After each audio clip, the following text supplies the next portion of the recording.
In episode 49 of the Internet Marketing Podcast, produced by SiteVisbility, we interviewed Ciaran Norris about social media and how that interacts with SEO.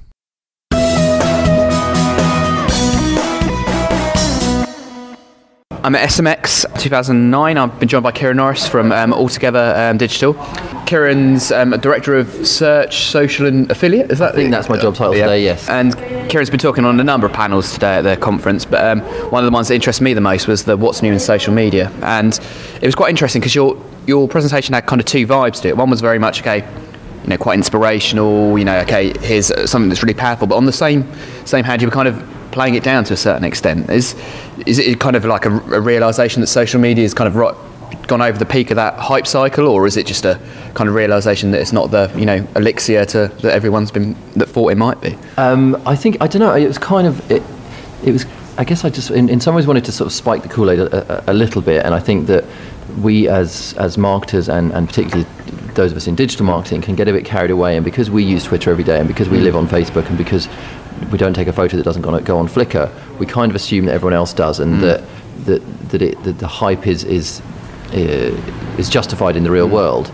And actually, I think a lot of the time what you're seeing is, especially with sites like Facebook and YouTube, which are hugely popular, there's no arguing with that, but they don't have business models, they don't have revenue models, and you just have to ask, how long can this continue? I'm sure that they will find something, but the idea that these things are just going to kill old media and they're going to go on happily ever after, I don't think it's going to come about until they've actually worked out how to monetize the traffic they are getting. Yeah, and I mean, I suppose what's interesting is what was, what I found, it's difficult with these social media sessions, is like, what's new in social media, and it felt like, to a certain extent, Facebook's great, people are talking about Twitter now, which they weren't last year, but it's kind of... Yeah, Friendster's my tip for 2009. So, I mean, do you think that people are really starting to get it now, or is it still kind of everyone wants to do it but no one really knows where to start? Is that the stage we're at, really, I think? I mean, there's obviously no rule. There are some people who obviously get it, whatever it is. But yeah, there are a lot of people. I mean, I sort of joke that you get companies who come in and they say, well, we want to do something on YouTube, and you say, why do you want to do something on YouTube? Well, because the CEO's granddaughter asked why we weren't on YouTube, and therefore we have to be on YouTube.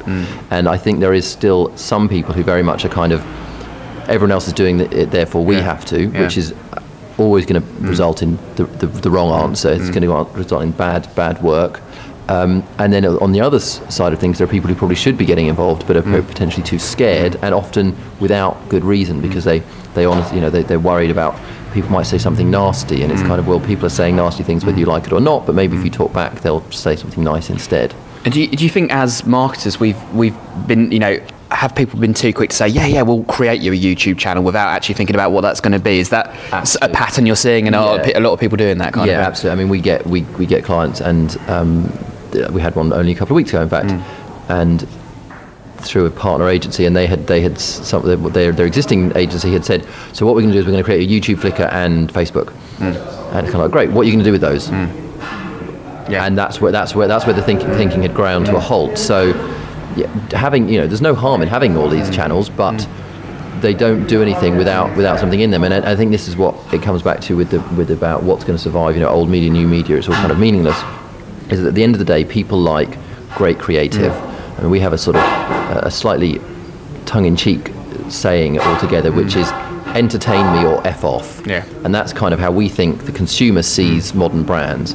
Now, if you haven't got something that's going to keep me entertained, then I'm not interested, and I'm going to go on my merry way. You can actually stretch it out from that. It doesn't have to be entertaining necessarily. It could be informative, educational, useful, a utility. I mean, I think one of the greatest examples of viral marketing of the last sort of 15 years since the internet came along is xe.com, which is a currency calculator, but it's just so good and so simple to use that everyone forwards it on and everyone links to it, and it's the most popular service for that particular tool. And talking about strong creative then, because we're here with a market at the conference of search marketers, and everyone kind of wants a piece of this social media pie. I mean, I keep quite a close tab on the online PR sector, and they're kind of got their own little debate going on, and there's the link builders, and there's the and the brand reputation people.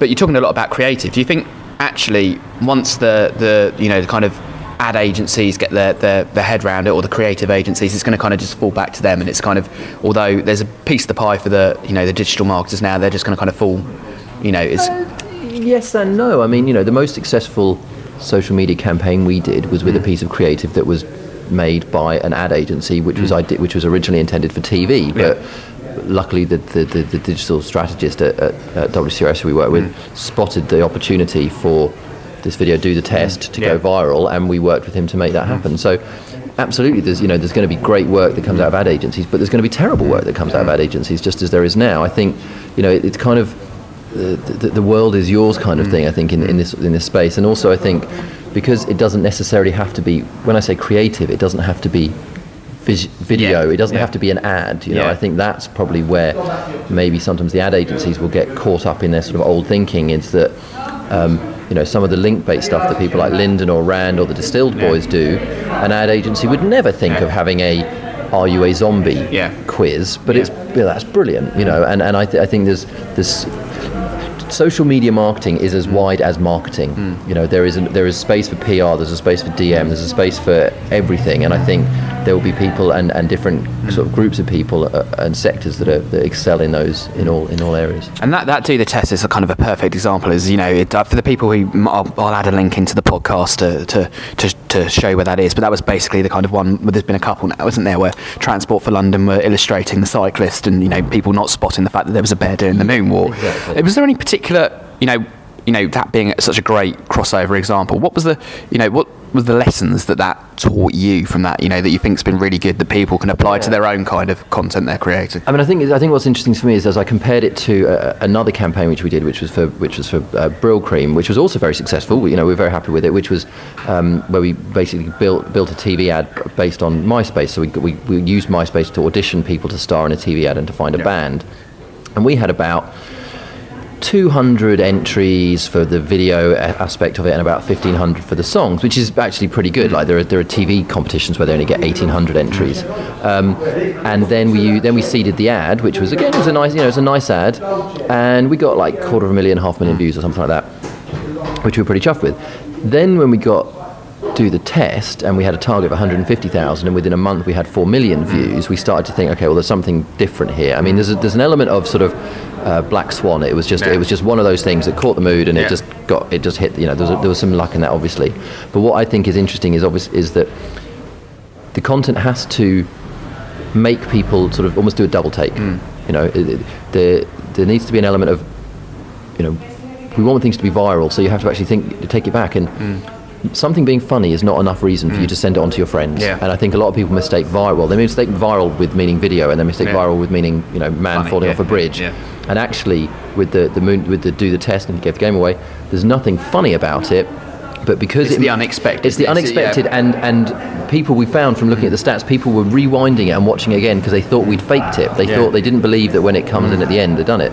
So with that, it was sort of like we'd given the people a reason to forward it on, in that I didn't spot it, did you? Whereas with the Brill Cream one, it was kind of like, this is just this is a cool ad, and that was kind of all. So I think sort of you actually do have to think about how do you put the viral into the content's DNA, and also when you take it back to the first stage of the Brill Cream competition, don't make too many barriers to entry. We needed someone who was going to be able to do all those tricks. So actually for us, 200 videos was fine. But you see a lot of social media campaigns where they get 2 entries and it's massive. I know a massive brand that did a global campaign and had like 20 entries. And it was because they just, at no point did they think, why would anyone want to do this? And I think that's the sort of thing you need to step back and start thinking as a consumer rather than as a marketer. Cool. And as a final question, really, to round it off here, as there's more of these successes and more the hit rate gets higher, do you think people are going to get better at guessing how they're going to do it right, or is there always going to be hits and misses in the same way some movies do well and other movies don't do well? Do you think I mean, Heaven's Gate was meant to be the most successful film of all time, and it was the biggest flop of all time. So I think, I see. There are bits of work that comes through to us and I'm like, that's horrible, I hate it, and in fact, generally if I don't like something, I would think that's a pretty good sign that it's going to be a success, because I seem to have a terrible hit rate of working out what's going to work. So there's a lot of art as well as there's a science to it, but there's a lot of art, and people, we're unpredictable beasts at the end of the day. And if there was a golden rule of how to do this, I wouldn't be sitting, lovely as this is, I wouldn't be sitting here now, I'd be on a beach in the Bahamas. So luckily we will all be able to have to keep working at it for a while yet. Cool, thanks for that, Ciaran. Thank you.